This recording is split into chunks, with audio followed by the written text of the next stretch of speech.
It's sports. Players want to get paid. And of course, there's a whole bunch of rich people that don't want to pay them. And one of those guys is Jerry Jones. I'll tell you why he is the problem in Dallas in just a second here on Locked On NFL. The barbershop is open and Tony Wiggins has a chair for you. He's ready with some real NFL talk. The local experts of Locked On bring their expertise. And Wiggy is ready with his clippers and shears. Sit down and enjoy. The new Locked On NFL starts now. Locked On Podcast Network. Your team every day.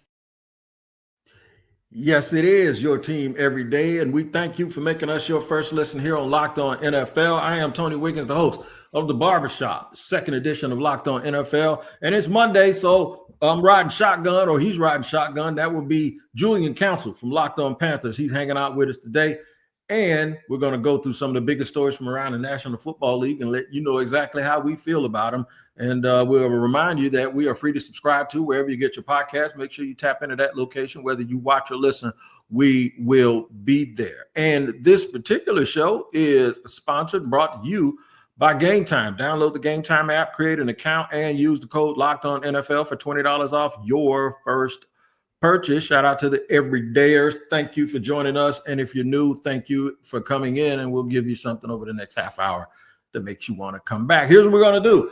Rookie wide receivers to monitor. There's one in Tampa we're going to talk about. I think there's one in Jacksonville and one in Carolina we can get into a little bit. Also, the Browns no closer to a quarterback solution, even though they got 72 dudes in training camp wearing red jerseys. They still don't have an idea of who their quarterback is going to be. But we're going to start, Julian, talking about Dallas. I think the Dallas Cowboys have a Jerry problem, and everyone wants to chime in and say Micah wants more money, and Micah, he's just negotiating. And Jerry made a big mistake this weekend, and we'll talk about that in a minute. But give me your idea. I know you've been on the road. Give me your idea of what's going on in Dallas. My idea of what's going on in Dallas is that Jerry Jones is once again taking in the headlines and loving every minute of the spotlight while simultaneously torpedoing his team's chances to win a Super Bowl. So, in short, it's just another year in Dallas, man. I mean, what is going on across the league? Because it's not just in Dallas. It's in Cincinnati with Trey Hendrickson. It's in Washington with Terry McLaurin. It's now in Buffalo with James Cook. I feel like I'm in Curb Your Enthusiasm, and Mr. Takahashi is going up to Larry David and saying, "Are you disgruntled?" Because everybody wants their money and ain't nobody getting paid. Nobody. And you know what? Usually the teams that worry about this, I want you to look at all the teams you just mentioned. We're going to mention most of them here today. Ain't none of them ever win nothing. Nothing. All they do is try to win headlines, it seems. Let's get to Landon McCool talking about them not paying one of the 5 best players in the National Football League. The Micah Parsons contract drama has taken a new step. Hi, I'm Landon McCool with the Locked On Cowboys podcast, and despite everyone trying their best to try to talk about football, contract stuff still kind of crops up, and a big new bombshell has been dropped as Micah Parsons has officially requested a trade from the Dallas Cowboys. I have doubts that if we've seen our last snaps with Micah Parsons as a Dallas Cowboy. This seems like another acceleration in kind of the war of words that these two sides are having. But there's also a lot of love between these two groups. And despite some of the things that were said by Micah on Twitter, I still feel like a deal that is mostly being argued over the length of time is probably going to get done at the end of the day. But for more on this, make sure you check us out on the Locked On Cowboys podcast. And for more on your team, make sure you check out the other teams on the Locked On Podcast Network. Julian, I got a blended family. It's 5 of us, right? 5 kids. So it's 7 of us all together. One thing I broke some people out of doing it, and my wife, I broke out of doing this. When one kid drives you crazy, you cannot say, y'all are getting on my nerves. No, that kid is getting on your nerves because there's 1 or 2 of them ain't done nothing to nobody. So Jerry makes this mistake yesterday and brings up Des Bryant, who's been retired for I don't know how long, and Jay-Z, who ain't got nothing to do with Micah Parsons, and says, well, like almost to like, well, they promised me they're going to look after me and look after their clients or whatever, and then I call them and they don't answer the phone. First of all, we don't blame you for what Daniel Snyder did. You can't blame Jay-Z or Des Bryant. And I'm not saying that Des Bryant or Jay-Z did anything wrong. They probably didn't, by the way, knowing Jerry. But to do that, that reeks to me. And this is the kind of stuff you got to understand and feel the room, man. Most of your players They come from a certain culture. They don't like you doing that kind of stuff. And to me, it's Bush League that Jerry even went that way. Yeah, I don't understand what exactly he's trying to accomplish there. And I did see Dez on Twitter talking about Jerry. I have stories, I have receipts. If we want to go there, we can. Ooh. Would love to see those, Dez, by the way. If Come we're going to on. have this Cowboys drama, because we talk about them no matter what. So might as well add some more fodder to all of this conversation. But like, this is just ridiculous to me. And I agree with Landon that, like, we haven't seen the last of Micah Parsons in Dallas, much like back in the spring, we had not seen the last of Myles Garrett in Cleveland. They're both under contract. Now, Garrett, it was a little bit different. He was already on a long deal. He just wanted to get more money, and that got figured out eventually by the Browns. And they were such a precarious cap situation where they had no choice but to appease him, even when he came out and said, it was never about going from Cleveland to Canton, which was a direct shot at Andrew Berry, the GM. It was about trying to win a Super Bowl, but all is well now because he got his money. And I think all will be well in Dallas, even if there may be some hard feelings even afterwards once Micah Parsons gets his money. And he came on the Notes app there on Twitter. It's up on how he didn't want to be in Dallas anymore. He doesn't want to be in Dallas anymore if this is how it's going to go, if he's not going to get what he wants. If he gets what he wants, he's going to be fine to be in Dallas. And he's also under contract. Now, it appears to me what Jerry said to the media on Saturday, the problem with the situation is that Micah Parsons went to Jerry back in March and they came to an agreement when it should have been his agent, David Mulgeta, who's one of the best agents in the NFL. He's the one who brokered that deal where the Browns have now been fleeced, where Deshaun Watson got the fully guaranteed contract. He's done some other contracts since then that have been all lucrative for his clients. So Jerry's already come to terms with Micah Parsons. He won't speak to David at all. And that's the issue in a way where the player, I guess, in good faith went to the ownership when you have agents for these reasons so that they can go out there and they can be the conduit between the organization and between the player, that these hard feelings, that they don't happen, because things become personal when a player speaks to someone like Jerry Jones and they come to, I guess, some terms. And then later on, those terms aren't met because you personally have the conversation, when typically it's the agent having the conversation. It's not you. You're focusing on football. So it seems like Micah made a mistake there. But, like, obviously, I'm not going to sit here and absolve Jerry Jones because Jerry does this kind of nonsense all the time. Why? Why just want the drama instead of just getting the best defensive player, arguably in the NFL, what he wants and paying him what he deserves? It's asinine. It is asinine. And he's using some kind of conduct that doesn't even exist with this particular client. And he's using somebody in the past. And he's using a whole nother agent. And it's almost like when a guy does do everything right, like Terry McLaurin, on a bad organization, is a class personified. And then when they finally get good, they want to hold his feet to the fire. And what we'll do is, there's a lot of meat on that bone. So I'm going to take an early pause here and come back so we can get that in and give it its just due. Because this is the hypocrisy of it all.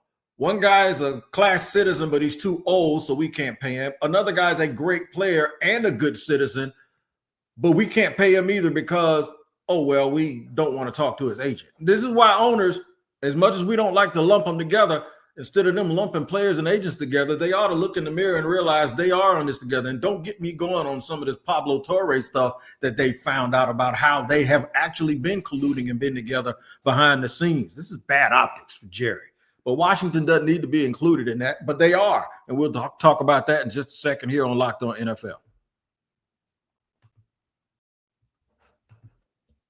All right, today's show is sponsored and brought to you by 5 Hour Energy. Man, oh man, I'm telling you, there's nothing like getting that boost and that fuel from 5 Hour Energy Transfusion. Listen, it brings the bold grape, ginger, and lime flavor of your favorite golf drink that you love on the course, minus the alcohol, of course, into a quick, energizing shot, whether you're sinking birdies or just making memories. In my situation, I'm just on the golf cart laughing at dudes that can't shoot. That's what I do. Let's be honest. Some days on the course, on or off it, you just need that extra boost to stay sharp and energized.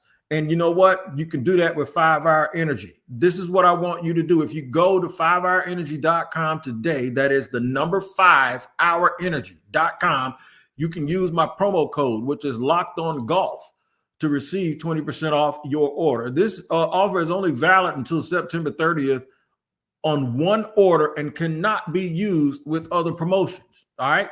That's Locked On Energy. The code is not good on subscription orders either. So make sure you go in, if you're a first timer, the number 5 ourenergy.com and use the promo code Locked On Golf.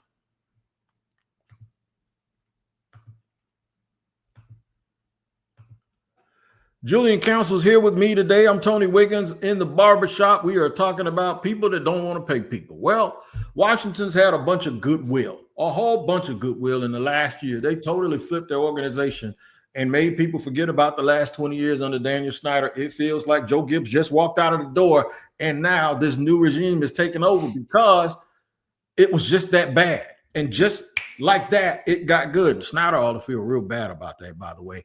But now the new regime is doing old regime things. They're not paying dues. And one of the guys I'm talking about is Terry McLaurin, who happens to be one of their best players. But more importantly, much like Darryl Green, he's just a real good guy in the community. And I think it's the optics of this. I understand Washington's position, but I think the optics are really, really bad when you consider you got a quarterback on a rookie deal. If you're going to overpay somebody, this is the type of person that you do overpay, even if he's past his prime. Listen to David Harrison, and then I'll let Julian make his comments. Heartbreaking anger in the DMV as Terry McLaurin has requested a trade from the Washington Commanders. It's not speculation. It is absolutely for real. And it's a little bit of a gut punch, right? Like, I think that's the initial response. I know that there are a lot of Commanders fans out there who have kind of lost a little bit of love for Terry McLaurin through this whole thing, don't necessarily think that he's doing the right thing or making the right approach to it. I've seen comments of, you finally get a good quarterback and you pull this, and you're missing practices at training camp and doing all these things. But you also have some people out there who say, just pay the man, right? Just give him his money. He's carried this franchise through all the dark days, and he's always had a smile on his face and been the good soldier, and he deserves the money. And that's really where the conflict comes in, because some of you are basically voicing the opinion of the front office, and some of you are voicing the opinion of Terry McLaurin himself. This is a situation where people say, well, we don't pay them to be good citizens. We pay them to produce. Okay, well, Micah Parsons didn't get his money because Jerry says Des Bryant did something 15 years ago. This doesn't make any sense to me. People are weird as hell that side with the front office. I'll never understand why they side with like the owner. It's just, I mean, what are we doing here? Yeah, Terry McLaurin, and he deserves to get extended. Now, I think the problem for Terry is he's about to be 30 come September 15th. And, you know, age, father time, always wins. So we understand that, but the way that these athletes nowadays take care of their bodies, we're seeing quarterbacks play up into their 40s. We've seen receivers even, go back to another generation. Jerry Rice played forever. We saw Larry Fitzgerald play forever. I'm not saying that Terry McLaurin is either one of those guys, but who's to say that he can't continue to play at a good high level for the next 5 years? I mean, Adam Thielen here in Carolina, been a solid player the last 2 seasons. He's 35 right now. So I think there's a good argument for Terry McLaurin to be able to play well for the next 3-4 years. But it's going to come down to, like, you know, what the guarantees are going to be. Because you can sign him a 4-year deal. It's really going to be a 2-year deal. And just how much guaranteed money you're going to give him on the front end. And it sounds like Adam Peters, the general manager in Washington, is not willing right now to give Terry the kind of money, the kind of guarantees that he's looking for on whatever length of the deal it may be for what would be his third contract. And it's unfortunate because, yeah, like, he has been a guy who's went through the ringer with that organization. And I was looking at it, Bill Parnwell, he put this out here on Twitter. Like, these are the quarterbacks that he's had since, like, through 2019 and 2023. Taylor Heineke, Sam Howell, who I love, but sorry, Sam, Dwayne Haskins, rest in peace, Case Keenum, Alex Smith, Carson Wentz, Kyle Allen, who's terrible, Jacoby Brissett, Colt McCoy, Garrett Gilbert, remember him, the guy who came in for Colt McCoy in that national title game at the Rose Bowl in 2009, and Logan Thomas. And that's not even mentioning the one game Ryan Fitzgerald played as a starter. So, like, that's what he's been dealing with, and he's put up big time numbers, and he has been a huge impact. And I don't see how this helps Jaden Daniels. And it's been one of the things where the vibes have been great. They go to the NFC Championship game. They finally have a quarterback. Dan Snyder's gone. The stadium deal goes through this past weekend, despite the president talking about he's going to block it. And now this is happening. So it's like everything's been like sunshines and roses and butterflies. And now it's like Terry McLaurin don't want to be here. because right now he's upset about how the organization is treating him. Yeah. And while I can understand the logical side of this, Washington they defied logic last year, right? And really, some people can say a guy like McLaurin defied logic. You just mentioned Logan Thomas. Ain't he a tight end now or something like that? I mean, Yeah. this dude's catching balls from, dudes that's blocking people now. So the thing is, he defied logic by being classy. He defied logic by being down for everything that goes on in the DMV, regardless of the fact that it was a cesspool that he was coming to work to every day. Overpay him, man. Overpay him. I mean, come on. Even if you have to front load it, I didn't see any slippage in 2024. I don't anticipate any in 2025. Load all of that money up in 2025 while you got Daniels on a rookie deal. And they think McLaurin's old. They got the oldest team in the National Football League with a rookie quarterback. They just got to cut this foolishness out, man. And here's the thing: like, if he's not there, then it's Deebo Samuel who's the top receiver. Love Deebo, but Deebo's like not healthy a lot of the time. He's I just he's everything you fear McLaurin is.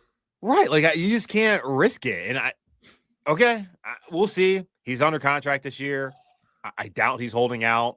Because, I mean, at his age, you're not going to hold out and not play a season.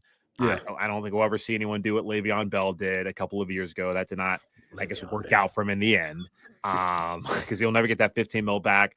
So we'll see. Like, that's the thing. Like, these guys can request trades. Like I said earlier with Myles Garrett.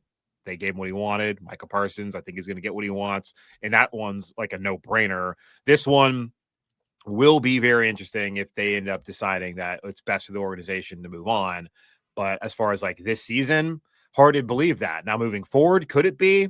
Possibly. But man, that's a hell of a message to send to that locker room that Terry McLaurin is not worth keeping around when everything's finally going the right way. Yeah, man. I don't get it. And like I say, you can logically explain it to me. Sometimes you have to push logic to the side a little bit. Cleveland, I mentioned they got a bunch of quarterbacks. They got 5 of them actually up there, and doesn't sound like they have one that they're settled on yet. Listen to my man Spencer Jones. I know Shedeur Sanders this week actually talked about, I should say his dad, Deion Sanders, talked about how Shedeur told him like not to come to practice because he's not where he wants to be right now, and he might only get a few reps at practice.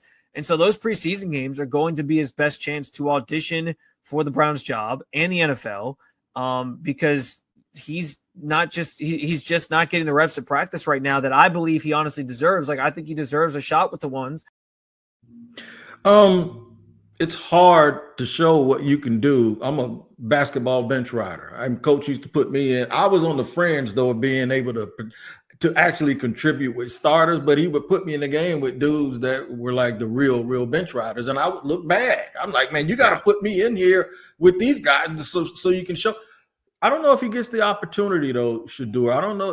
When you get picked in the 5th round, you're there for a reason, and whether you like it or not, I don't know if he'll ever get the shot that he needs to show that he can be a starter.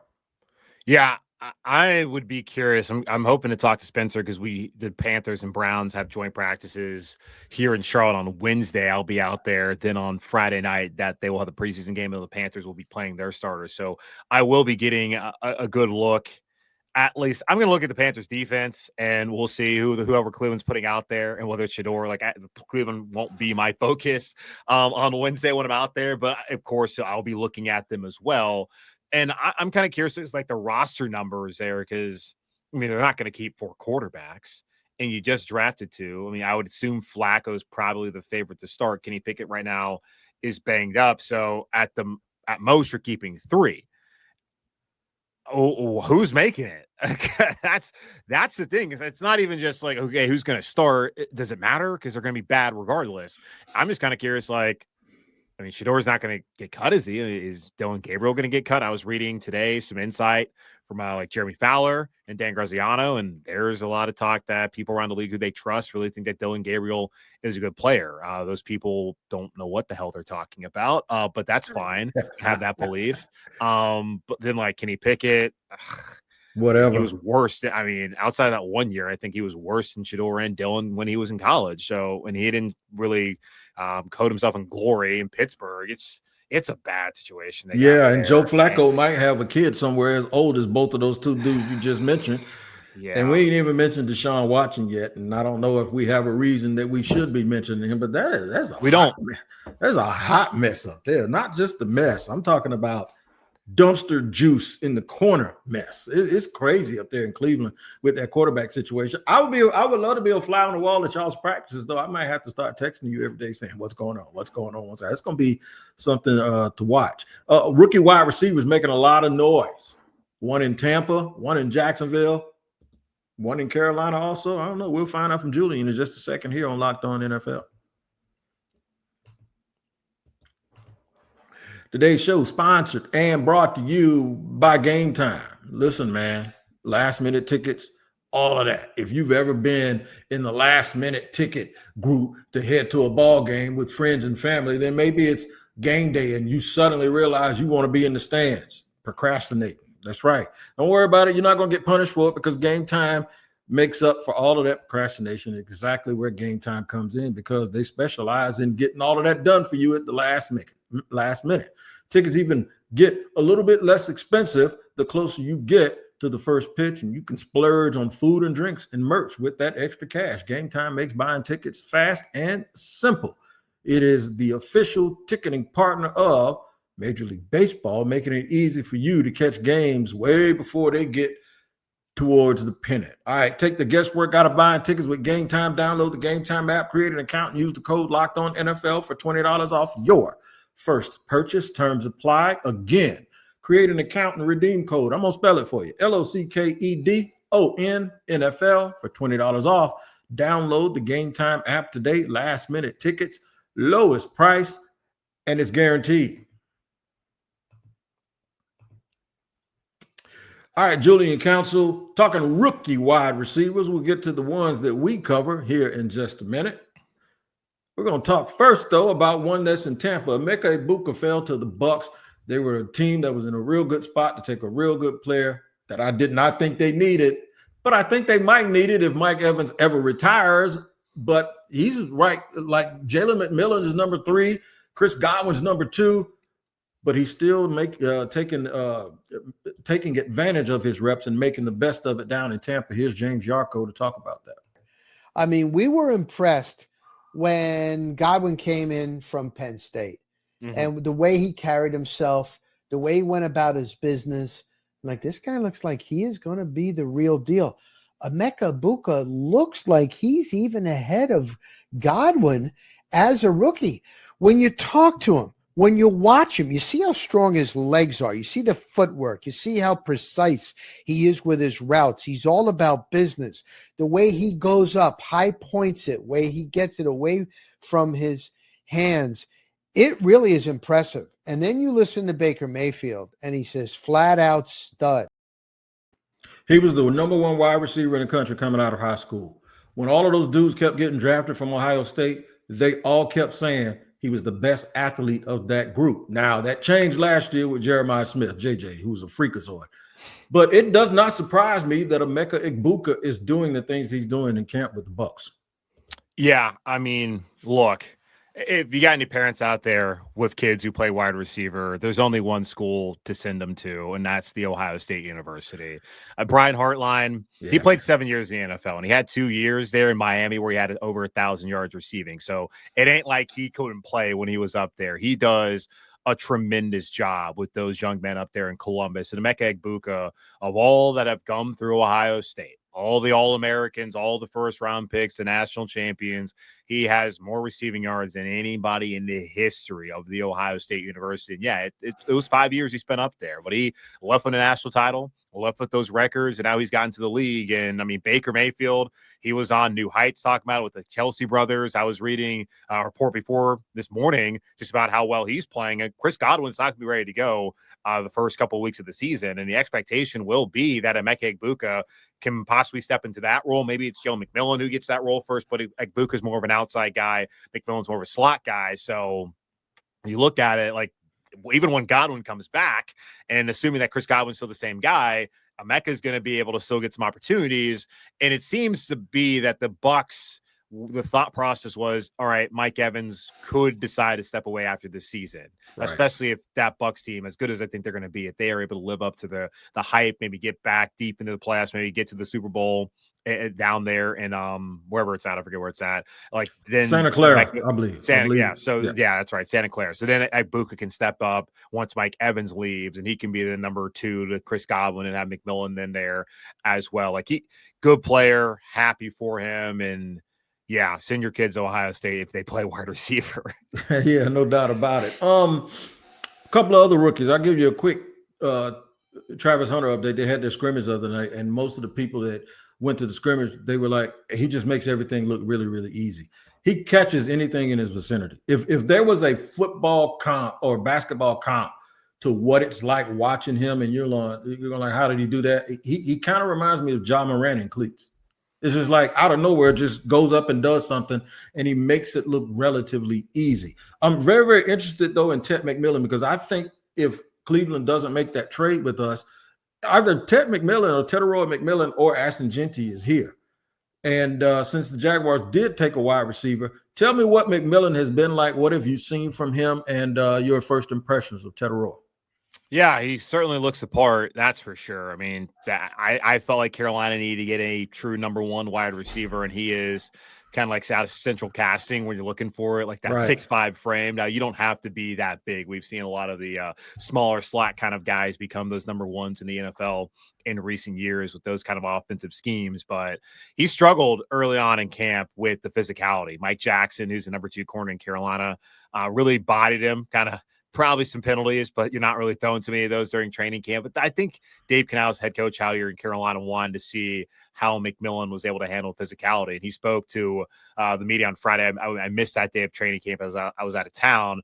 But he apparently was very candid about how, he struggled early on. But the last time I was out there, I believe last Wednesday, that's when Dave Canales said that was his best practice. And so we've seen him really start to perform better. I don't know how much he really did on the open practice. They had at the stadium on Saturday. And again, I was not around for that, but he's been, he's had ups and downs. He's been a rookie, but he's going to be a guy he's already their ex receiver. So he's going to be in that top 3 of Adam Thielen and Xavier Legette. And my expectations for him are to put up the same kind of numbers that you saw from Marvin Harrison Jr.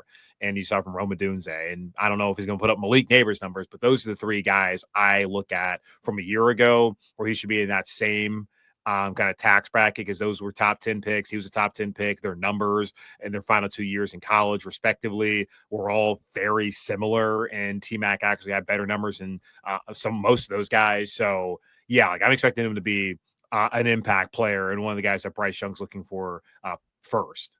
Well, we don't have to wait too much longer to see them in action, Travis Hunter and Tetaro McMillan, because you corrected me last week. I was thinking 3 or 4 weeks ahead. I just was thinking about the Chiefs Monday night game, but Carolina and Jacksonville get it on, man. They open this September thing up. 7th.